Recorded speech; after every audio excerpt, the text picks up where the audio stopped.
tackling tough topics to help you think reasonably about life's most important issues. This is Thinker Sensitive.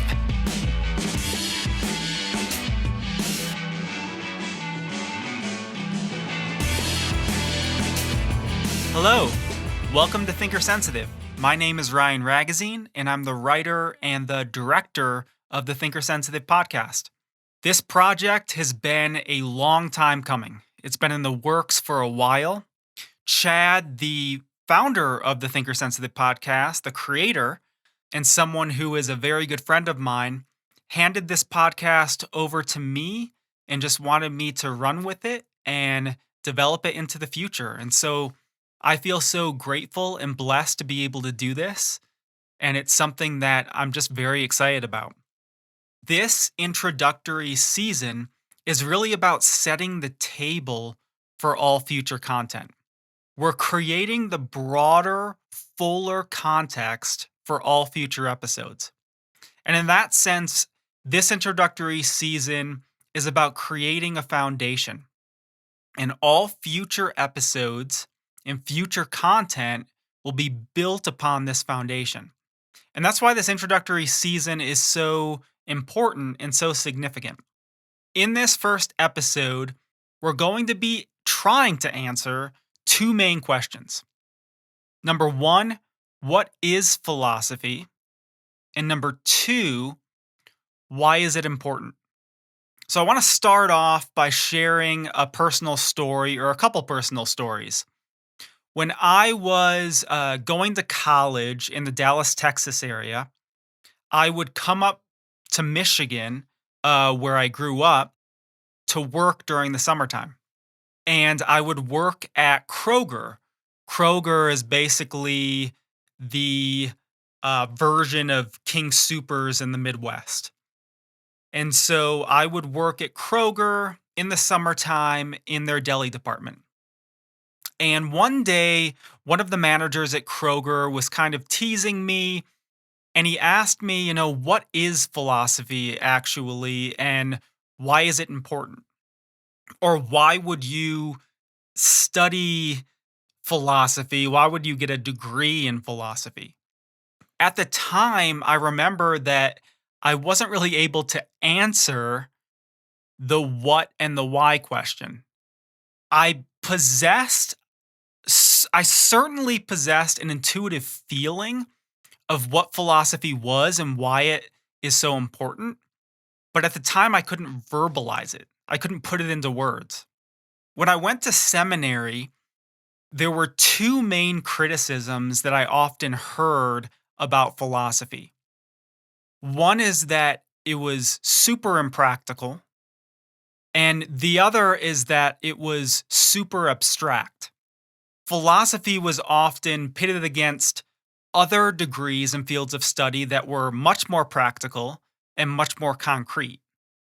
And so you had this idea that I often came in contact with or was confronted with as someone who was majoring in philosophy and theology, is that philosophy lacks utility.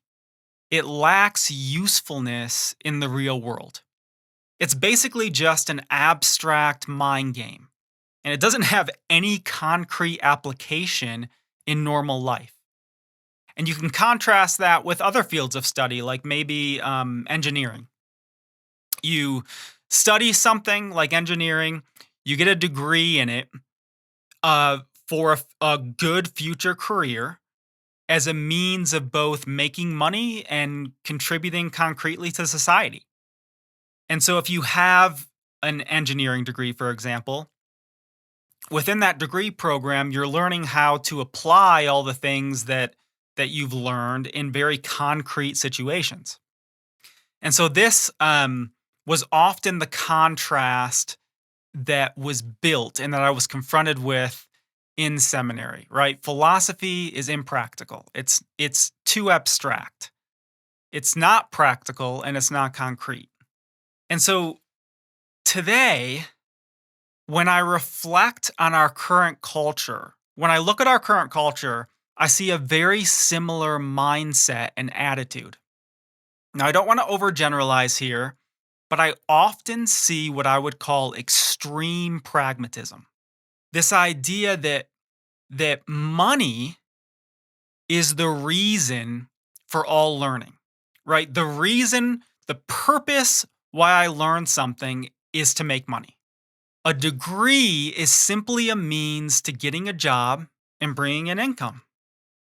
And so you have this idea that the value of money overrides the value of learning. The value of acquiring money eclipses the value of acquiring knowledge. Now, it's probably true that Plato and Aristotle are rolling in their graves over this contemporary mindset. But I do want to add a qualifier at this point. Let me say this. Money and knowledge can never be sharply pitted against one another, right? In a lot of ways, you actually need money in order to have the time and in order to have the resources to acquire knowledge and to learn things. So, those in our society who seemingly pursue money over knowledge actually understand the important truth that you really do need money to live and survive, right? And I could think of my own situation. I needed a lot of money to earn the degrees that I earned. And I'm still paying a ton of student loan debt to this day because of it.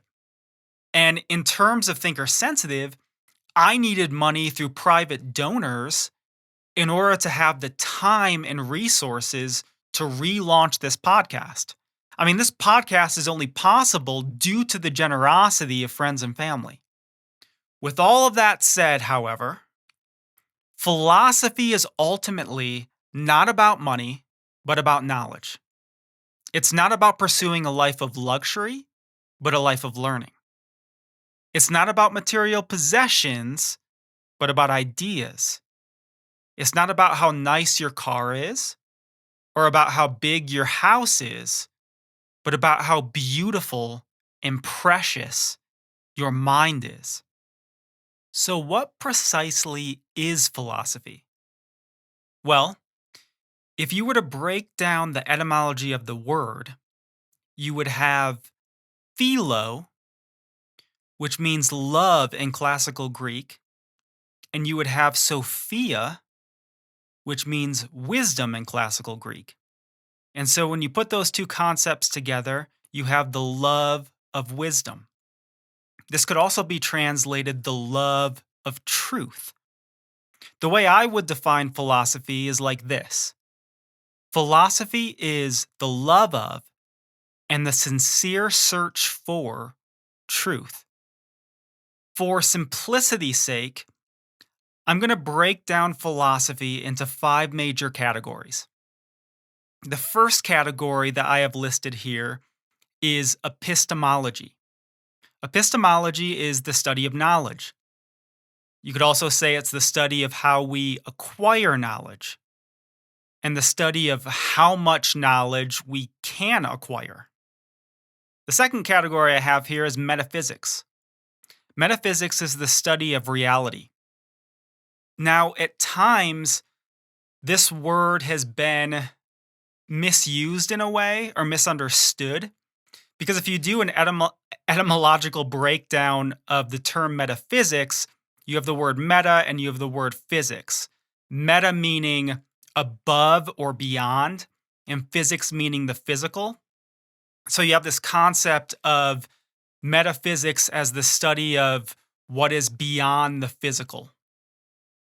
That's partially true, but the way I would define metaphysics is it's the study of what's really real, the study of what's foundational and basic to all reality. You could say the study of the basic components of all reality. The third category I have here listed is ethics, which you could call the study of what's right and wrong, the study of what is appropriate and what is inappropriate, the study of moral value. The fourth category I have listed here is logic. Logic is the study of arguments and the study of sound reasoning. Now, a great example of this would be a syllogism, where you have a conclusion that flows from two preceding propositions. And so the conclusion naturally and logically flows from the propositions. And that would make it a valid argument. Now, just because an argument is valid in logic does not mean that it's true, does not mean that that the conclusion actually corresponds to reality or has coherence in the world as we know it and experience it. The fifth category I have listed here is aesthetics. Aesthetics, you could say, is the study of beauty or the study of art. And so those are the five categories that I have listed here, though more could be listed, or these could certainly be nuanced much more in an in-depth way. But for right now, I just want to leave it at those five categories. And I think it gives people a basic understanding of what philosophy is and what it deals with. Now, one of the unique things about philosophy is that it's interdisciplinary and all-encompassing. So you can speak of a philosophy of economics, a philosophy of history, a philosophy of science, a philosophy of psychology, and on and on and on. And so philosophy applies to all disciplines, and it really stands over and above all disciplines. All right, so we've talked about the what. What is philosophy? Let's talk about the why now. Why is philosophy important? In my opinion, and of course I'm biased, philosophy is the most basic and foundational field of study. Study, of course, implies thinking. And philosophy teaches us how to think. Philosophy, at least in part, is the thinking about thinking. In this sense, philosophy is fundamental to all human action, because I have to use my mind to act, or at least I should, hopefully.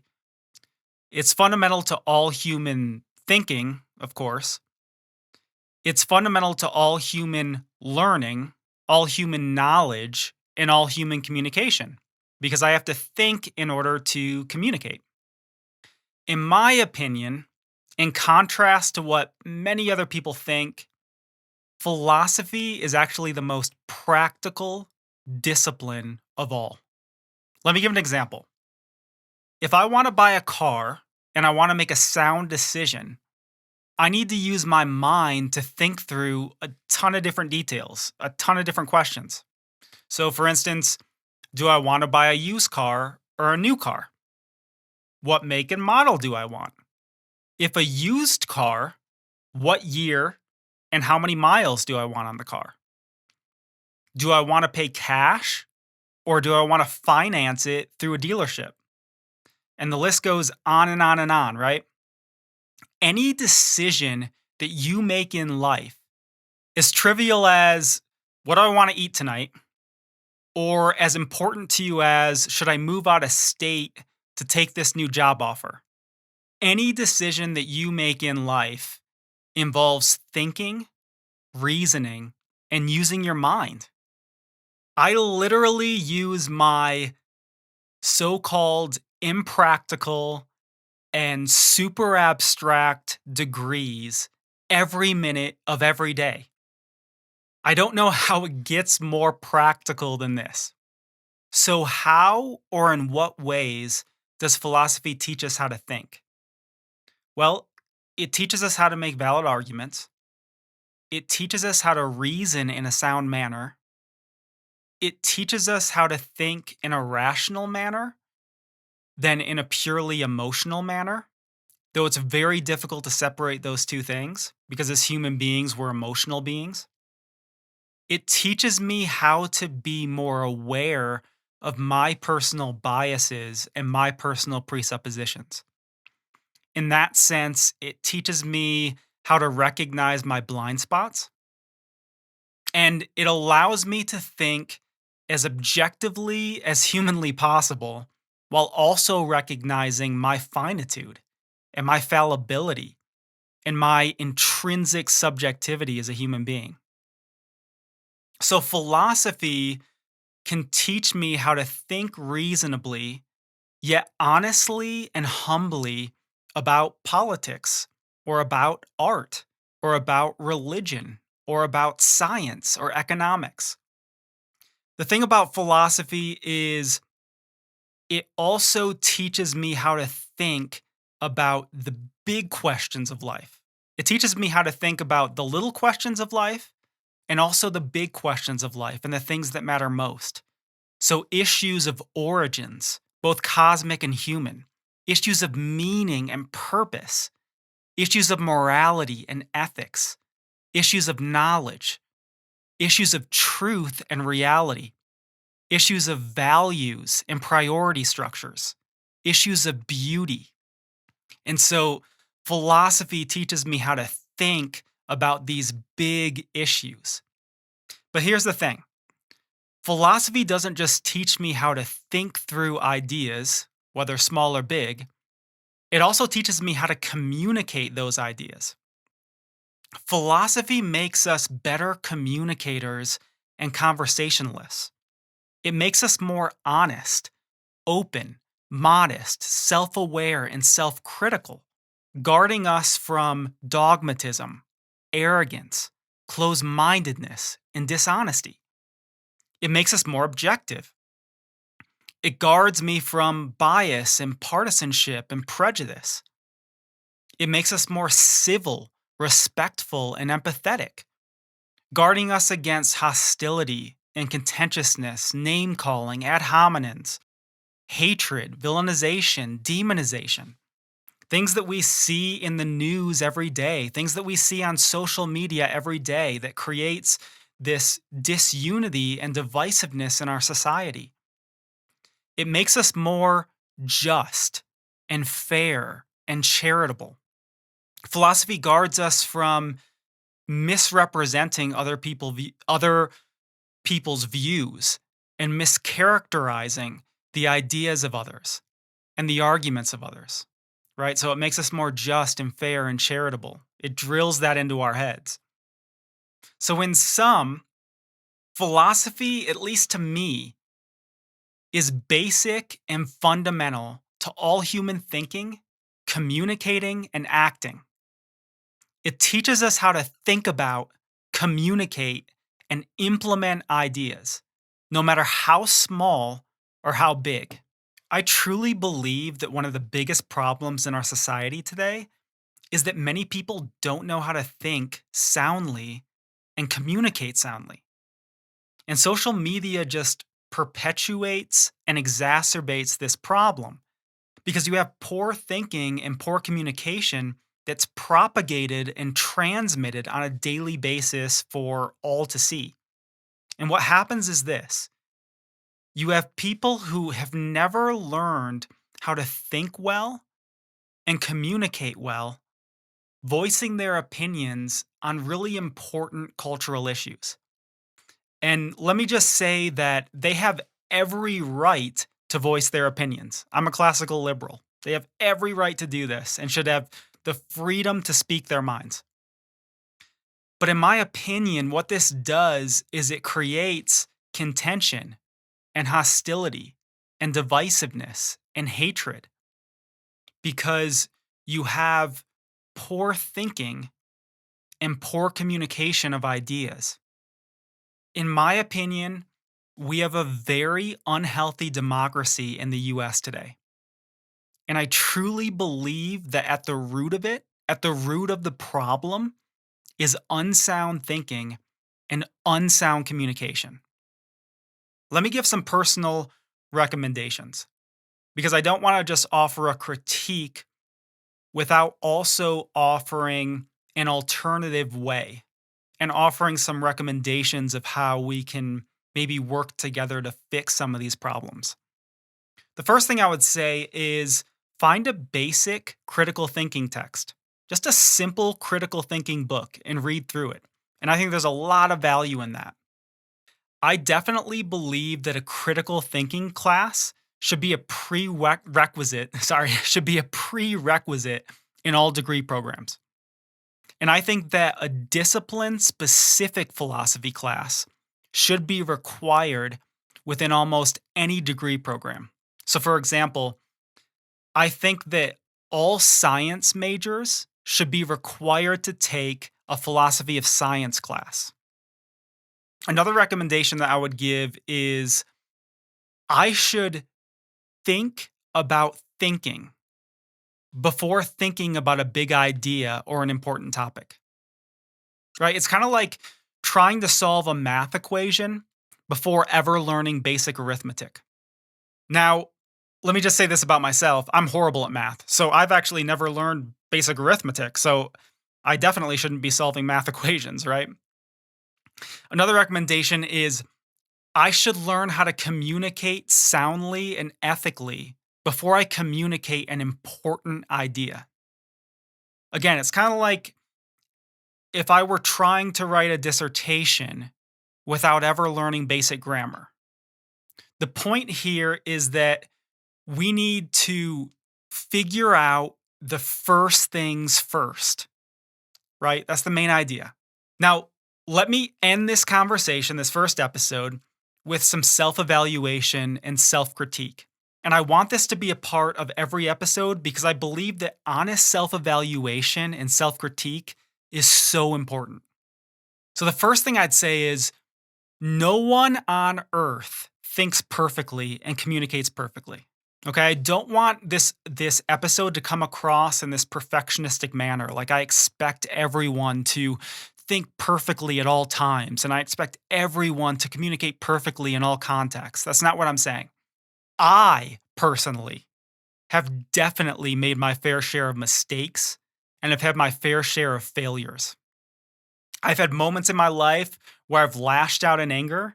I've said things that I wish I could take back. I wish I could hit the reverse button, things that haunt me to this day. I've had moments in my life where I've acted like a fool. And ironically, when I've acted like this, it's often been in response to poor thinking and poor communication. But I know that's totally counterproductive and self-defeating. And yet I've done it anyways. Being trained in logic and ethics doesn't make you immune to moments of idiocy, to moments of foolishness. I've been there. I've done that.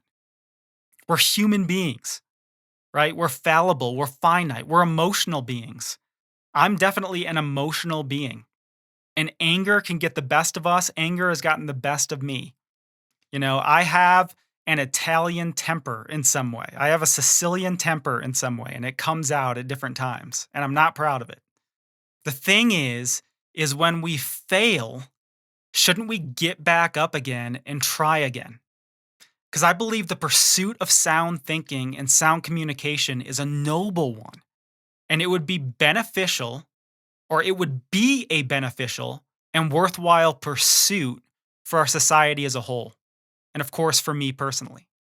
Thanks for listening to this episode, guys. Our next episode will deal with theology. This episode, and all episodes of Thinker Sensitive, are available at thinkersensitive.com, iTunes, Spotify, and more. If you enjoy our content and wish to donate to help us grow our online community of thinkers, please visit thinkersensitive.com.